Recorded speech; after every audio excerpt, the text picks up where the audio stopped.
Hey folks, welcome back to the Trinity Episcopal Church YouTube Bible study. I'm the Reverend Jimmy Abbott, the priest at Trinity Church on Galveston Island.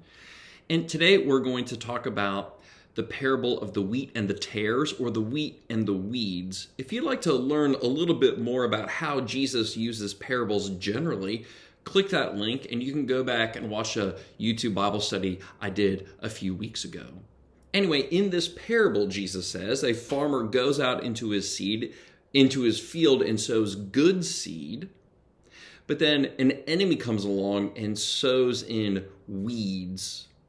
And the farmer's servants then ask, well, should we tear up the weeds so that the wheat can grow and then we harvest that later? And the farmer says, no, we'll harvest both the wheat and the weeds at the same time, and then we'll separate them out later.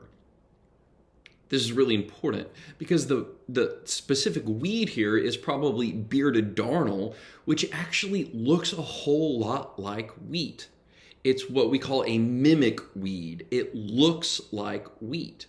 And the other thing about this particular weed is that it grows a big fibrous root system that actually encapsulates the good root of the wheat. So if you did try to pull up the wheat would come with it. Jesus actually is using an agricultural teaching that his listeners would have been very familiar with, that you don't pull up the weed because you would destroy the wheat crop as well. It's only at the end then that you separate them. And Jesus uses this as a parable to talk about judgment. I know that we don't like that word.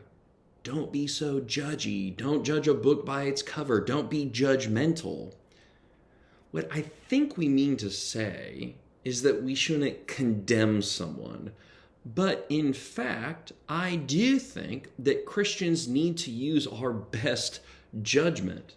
In that sense, we could think of the word judgment as a synonym for discernment.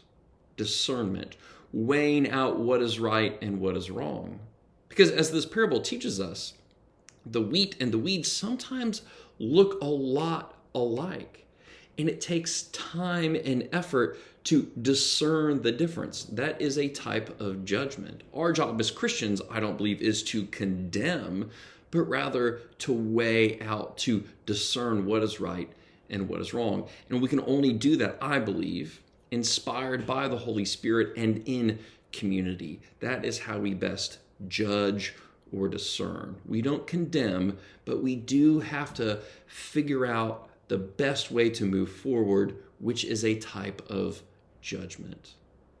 I'd like to hear how y'all think about that, how that it hits you. I know that, like I said, that word judgment is sort of a lightning rod right now. So I'd like for you to wrestle with that. And if you have any thoughts on that, please let me know. I'd love to hear from you. And you'll hear a little bit of my sermon on the parable of the wheat and the tares this Sunday right here at Trinity Church.